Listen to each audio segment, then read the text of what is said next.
Rencana kita dalam negara ini tidak mungkin berhasil kalau tidak ada kesepaduan, kebersamaan dan tekad untuk mengangkat martabat negara kita. Ini yang dirumuskan dalam konsep negara madani.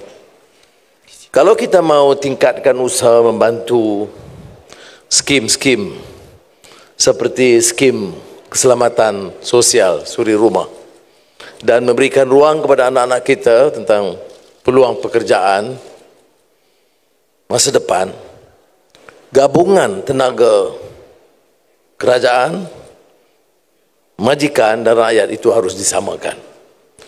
Negara kita sekarang umpamanya baru mula meneroka kaedah-kaedah baru.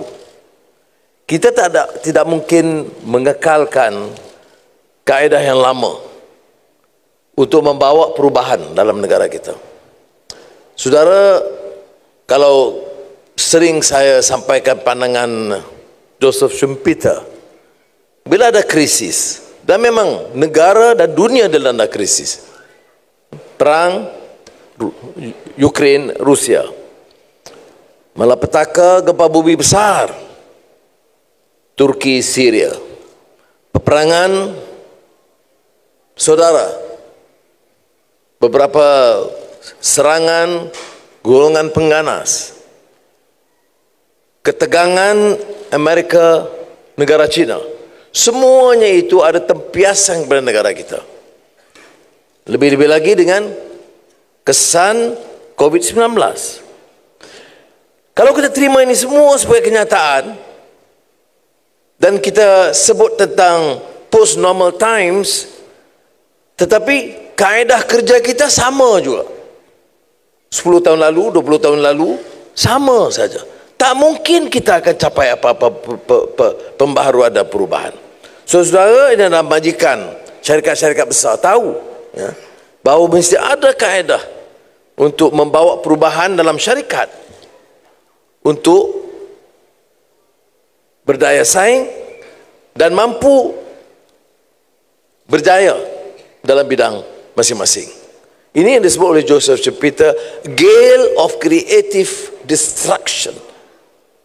Ada seolah-olah kerusakan yang berlaku. Dan tetapi kita manfaatkan itu untuk kreatif, untuk ada daya cipta yang baru, untuk berusaha dengan kaedah baru, merobohkan yang lama yang rusak. Kalau kita tahu sistem negara kita tidak mungkin kita pertahankan, nasib pekerja tidak mungkin terbela. Sekiranya kerusakan rasuah, salah guna kuasa, gunakan kedudukan politik untuk memperkayakan diri dan keluarga. Kalau ini diteruskan, negara tidak mungkin terangkat. Sebab itu saya tegas dan keras dalam bidang ini. Saya tidak peduli kalau ada pandangan sinis atau serangan. Saya mau bersama-sama dengan rakan-rakan menyelamatkan negara kita. Malaysia punya keupayaan untuk diangkat semula sebagai negara hebat di rantau kita.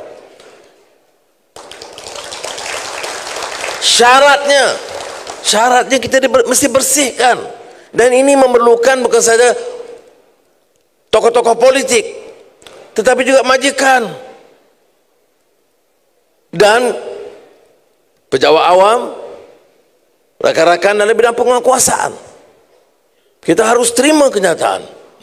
Hari ini kita bicara hampir keseluruhannya tentang pekerja, nasib pekerja, suri rumah dan anak-anak yang belum mendapat pekerjaan. Tapi ini terkait dengan sistem negara itu seluruhnya. Dengan keupayaan dan tekad kita mengasah terus mesej ini, membawa kebaikan dan perubahan. Saya tak nafikan semua kita ada kelemahan. Saya bukan nak hanya ungkit soal-soal yang lalu, tapi saya mau perubahan itu berlaku sekarang. Saya bagi contoh, ladang, syarikat-syarikat, restoran mengeluh kerana ketiadaan, kurang pekerjaan, kurang peluang pekerja, kurang pekerja. tunggu bertahun. Ladang pengeluaran terhambat. Restoran ribuan ditutup. Kita masih tunggu keputusan kerana kita kata kita mesti cari pekerja tempatan. Kita harus kaji dan cari pekerja tempatan. Dan majikan juga bertanggungjawab. Tetapi ladang mesti dikerjakan.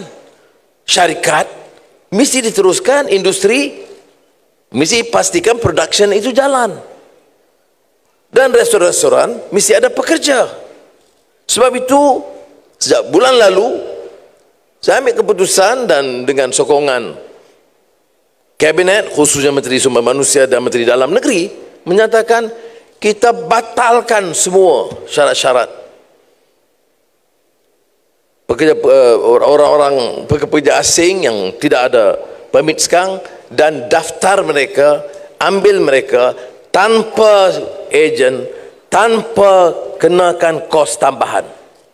Mengapa seorang maid miskin dari Lamongan, Jawa datang bekerja dan bayarannya harus RM20,000, RM25,000?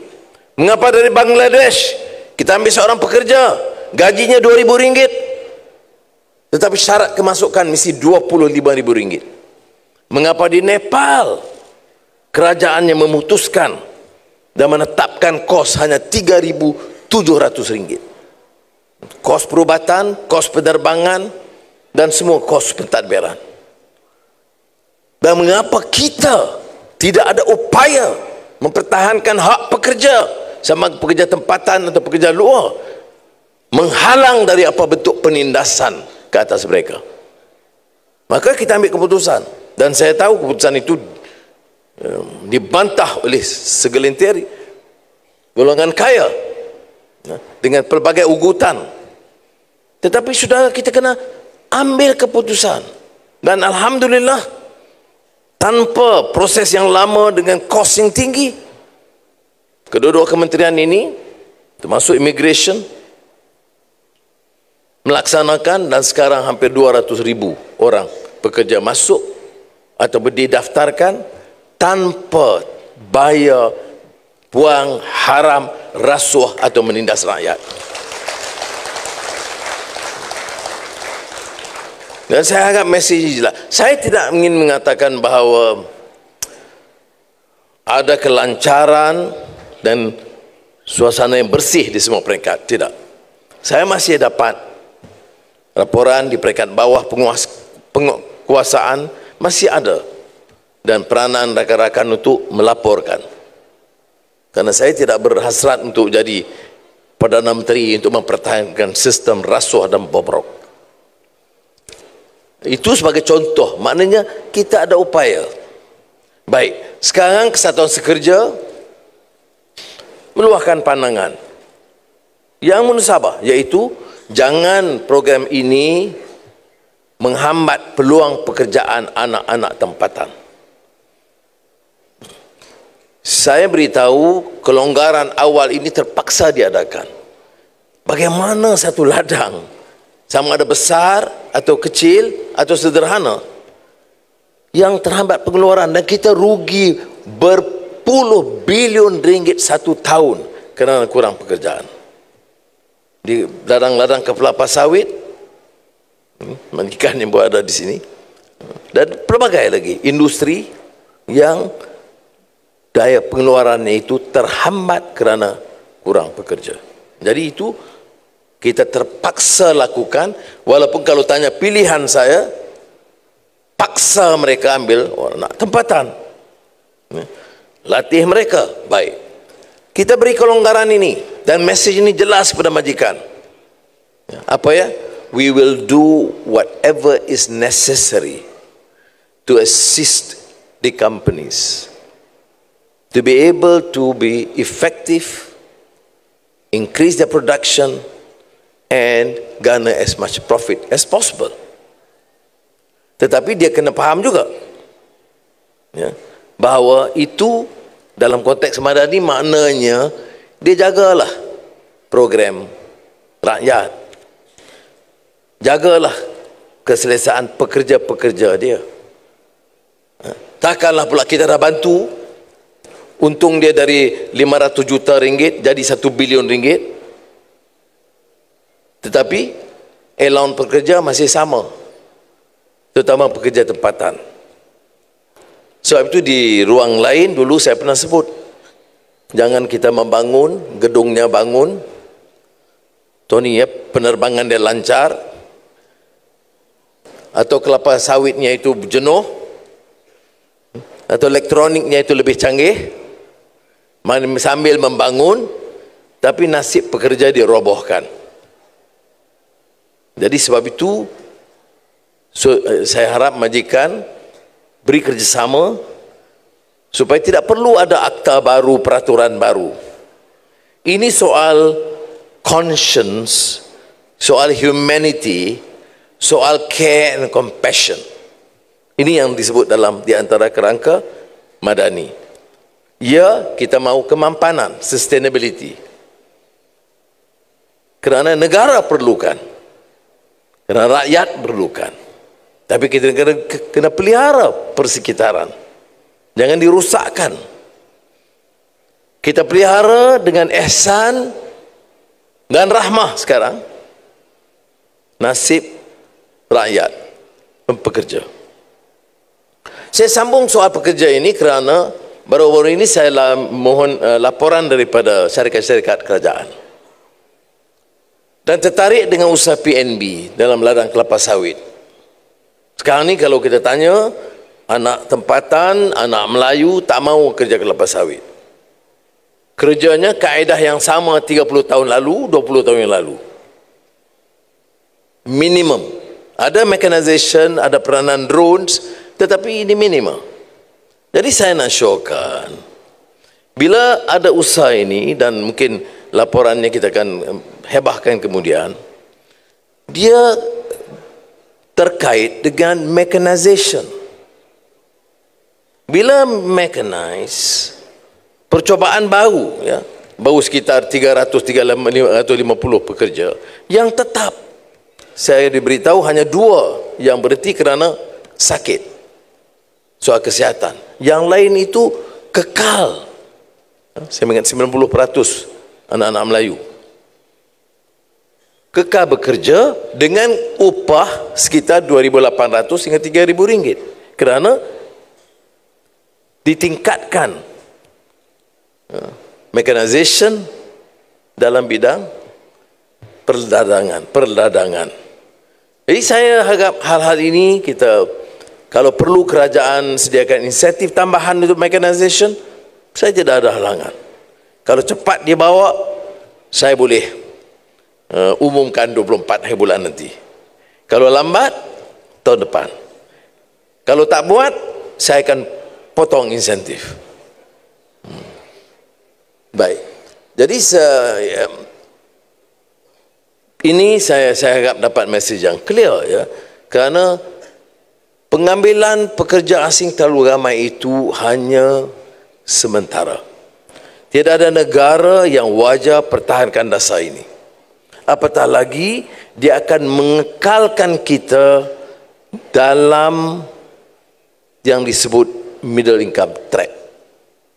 Maknanya kita akan kekal di tahap yang bawah dan rendah, ya, kerana kerajaan tidak mungkin menyediakan insentif yang cukup ataupun majikan selesa dengan kaedah yang lama. Jadi harus ada perundingan yang lebih rapat dengan kementerian yang berkaitan, dan kita cuba bawa perubahan ini. Saya ingin juga sentuh soal yang terkait dengan pekeso dan pekerja, supaya ada perhatian yang lebih. Tentunya tidak mungkin kita terima semua tuntutan MTUC atau QPEX, tetapi ruang untuk mereka kemukakan dan rasa selesa dengan kaedah rundingan itu harus ada. Kerana tidak mungkin majikan, apatah lagi saya, memahami semua masalah pekerja kalau tidak ada ruang untuk mereka sampaikan di peringkat masing-masing. Saya nak pastikan, ya, majikan ada proses rundingan itu. Tetapi kita seperti yang kita tahu dalam negara ini, kita tidak mau majikan dictate all issues. Dalam keadaan yang sama, kita tidak mau kesatuan sekerja dictate all issues. Yang perlu adalah rundingan dan kita cari jalan tengah penyelesaian yang tidak akan menyukarkan syarikat itu mencatat, memperbaiki produktiviti dia dan mencatat keuntungan.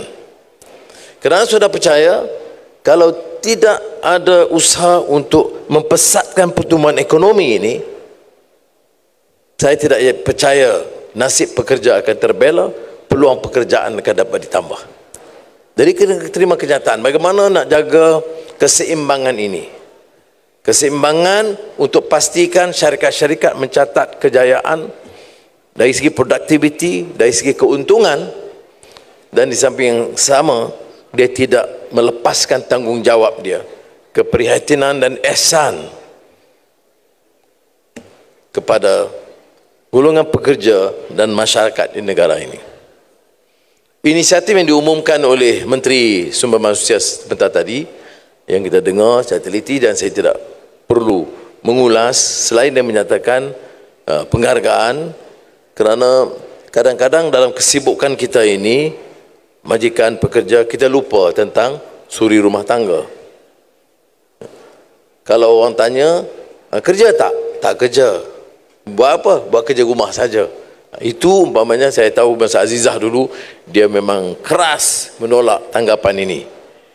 Kerja, masak, basuh, jaga anak dan keselesaan rumah tangga, jaga suami, itu dianggap bukan kerja. Sebab itu pandangan kita itu harus berubah. Dan kalau kita iktiraf dia sebagai tunggak dalam keluarga selain pada suami atau bapa, maka semua agensi dan kerajaan khususnya beri pengiktirafan. Maka itu skim-skim diperkenalkan, termasuk pencaruman yang harus disokong. Apalah jenis bapa dan suami ini, nak bagi pencaruman RM10 sebulan untuk keselesaan isteri dia untuk masa depan, tu dia rasa suka. Itu tak guna punya bapa. Jadi saya harap ya. Tapi kalau orang lain, majikan harus prihatin, kerajaan harus prihatin, ini Perdana Menteri baru tak cukup prihatin, yang kamu RM10 untuk isteri kamu sebulan pun kamu tak prihatin. Apa jenis manusia ni? Orang perempuan setuju, patutnya bapa pun harus setuju. Baik, jadi saya harap kita dapat jayakan dan kementerian harus hebahkan lagi. Dan saya harap kesatuan sekerja yang turut hadir dan majikan juga memberikan ruang untuk dibantu usaha yang sedemikian. Kemudian yang dikaitkan adalah tentang OKU. Sebahagiannya itu akibat pelanggaran dan kecederaan. Sebahagian itu dilahirkan begitu. Ya. Dan tanggungjawab kita sebagai dalam konteks manusiawi, ya, humanity ini ialah untuk lakukan apa yang sebaiknya. Mereka, anak-anak itu tidak berdosa, tidak dipilih buat begitu. Atau kita dalam kadang-kadang dalam kecederaan atau kesakitan tidak juga memilih begitu. Jadi kita tawakal kepada Allah SWT dan kita ikhtiarlah sebaiknya. Jadi saudara, itulah sedikit pandangan saya tentang kerangka ekonomi dan pertumbuhan dan pembangunan. Dan saya harap seperti yang saya sebut dalam mukadimah itu, ya, Schumpeter's Gale of Creative Destruction, sudah faham bahawa pentadbiran saya ingin memanfaatkan, ya, ujian dan permasalahan yang berlaku dan krisis ini untuk mengajar kita dan mengasak dan mendesak kita untuk bawa perubahan yang diperlukan dalam negara ini. Yang pertama yang tidak boleh ditolak ansur adalah good governance, ya, kecekapannya, dan mesti tolak ini amalan rasuah yang dah jadi sistemik dalam negara kita. dari atas sampai ke bawah. Kalau tidak diperangi, jahanam negara ini. Jadi saya harap sudah faham, dan kalau buat begini, ia memerlukan kekuatan tekad yang luar biasa. Kemudian perubahan-perubahan termasuk, ya, tadi saya jumpa Menteri Kewangan Tamil Nadu. Sudah tahu tak Tamil Nadu dalam pendaftaran bisnes biasa, normal business registration, it takes them 15 days. Now I'll ask the cap chiefs here, can you register a company 15 days in Malaysia? 15 days, probably one file. There are 15 files to fill in. Jadi hal-hal begini yang boleh kita lakukan. Saya tak salahkan pejabat awam, kerana itu peraturan yang kita kenakan, yang ada kan selama ini. Yang perlu sekarang adalah, saya katakan, kreatif. Dari segi distraction. Apa distraction kita? Persaingan kita kalah. Dengan Singapura dah lama kalah. Dengan Vietnam, dengan Indonesia. Tadi malam saya pulang dari Bangkok. Dalam beberapa hal mereka sudah mengatasi. Soal digitalization, soal EV, soal transportation, modern transportation. Ini beberapa hal yang sepatutnya kita tak boleh ketinggalan. Jadi sebab itu ease of doing business, kecepatan meluluskan, itu harus dilakukan. Sama ada nak kena, saya tak kata tak payah EIA, saya tak kata tak payah semak account bank, boleh semua itu. Tapi mengapa kita kena ambil 6 bulan, 8 bulan, 9 bulan? Ramai syarikat jumpa saya. Baru ini, minggu lalu saya minta, no, saya kata, saya tak mau dengar you cakap. You bagi nota, you bagi evidence. Jadi dia bagi hari di apply daftar, dan akhirnya hari yang diluluskan. 9 bulan 2 minggu. Walaupun semua peraturan itu dipenuhi. Jadi sebab itu saya telah beritahu Tuku Zafrul di MITI dan tentunya beberapa kementerian lain yang terikat untuk memperkenalkan kaedah, dan dalam masa beberapa minggu ini kita harus lihat perubahan yang jelas. Kalau tidak, kita boleh ganti. Pegawai itu boleh tukar ke Kelantan, dan kita boleh tukar ke Sabah ke tu gurau yang marah pula orang Sabah dan Kelantan. Tetapi maksud saya, tak boleh kita kekalkan kaedah lama untuk mengangkat semula. Saya sangat yakin, ya. Saya yakin. Orang kata Anwar a dreamer. It doesn't matter what you say, but I'm very confident.